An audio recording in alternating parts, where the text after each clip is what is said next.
In this AlignMix video, you will learn how to turn off the world layer from view. By default, you can see that we have the countries surrounding the US displayed, and we can even move around to see the rest of the world. And we can turn off that world layer by clicking here on Configure Layers, and then you simply click on the bottom left where you have World and select that checkbox. When you click OK, the entire world will be hidden from view. You can also change the color of the world if you plan on having it displayed on your screen.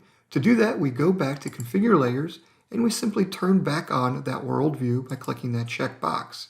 And if I click OK, you'll see the world has returned. Going back to Configure Layers, I can now choose the different colors for the rest of the earth and sea and borders. So if you wanted your earth to be colored something else, let's say some bright color like pink, you would click that pink color and click OK, and all those colors will change for every country that is not in part of the base geography that you are working on. And there you go. You've just learned how to toggle on the world map layer and also how to change its color.